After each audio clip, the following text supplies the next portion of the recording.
on the red side. Thanks, Riv. I'm here with Sneaky after a pretty intense battle there against Curse Gaming. Now, that win brings you guys to 13-9, which ties you with CLG up in second place. So first off, how does that feel going into the last 6 games of the season?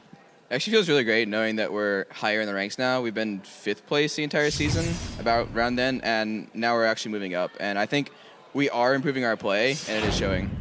I asked Balls a little bit about it yesterday, and I just want to follow up with you in that having been a first-place team in the past couple splits and having that kind of mentality of, you know, we're doing super well, what have you learned so far this split from the losses that you've picked up that you think is propelling you now later in the season into, you know, kind of that top tier? I think what I've learned a lot of is just how we practice is what translates into LCS. If we're having really good practice weeks, we'll do really well in LCS. But I think through the first couple weeks, we were doing pretty bad in our practice, just how we were going about it and just how we were playing in general. It wasn't that great, so we actually lost a lot of games, but now we're improving a lot because we've improved our practice. All right, so now to jump into the game.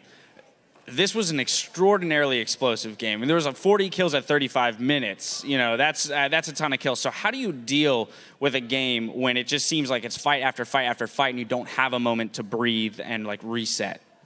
I knew I was really strong personally, so I knew I could do loads of damage as long as Yasuo wasn't stopping me. So I didn't really tell it to my team, but they knew how strong I was.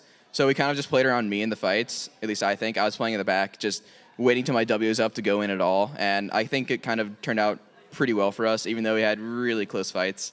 Yeah, following up on that, the fact that you were so strong, but also so squishy compared to the other members of your team. I mean, you had a huge Mundo, a huge Rise, a Braum, so you knew the target was on your back. It's with a Yasuo and an Evelynn, one, how stressful is that? And then two, what are the steps to dealing with that when in a really hectic team fight?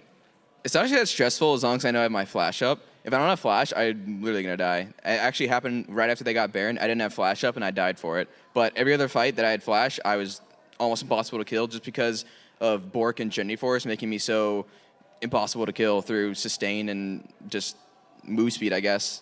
All right, well, another question would be that at the end of the game there, you guys got that ace, and you were pushing down the middle. Who made the call to go ahead and try and finish it, knowing that the timers and the death timers were going to be pretty close to coming back up? I think it was mainly high, but we were like, well, couldn't we do Baron? But it's not like we're really going to get anything off Baron because it'll only be me and Meteos getting the buff, so we just went for the push, and it worked out. All right, my final question for the day would be looking ahead at playoffs, who do you feel is going to be your toughest competition when it comes to those semis and finals? I know CLG and LMQ are both above us, and I do think they'll be the hardest matches. So that's it. All right, well, best of luck in those matches. Thank you so much. It looks like you guys are moving pretty strong into the postseason. Anyway, we're going to throw it back up to Riv and Jack.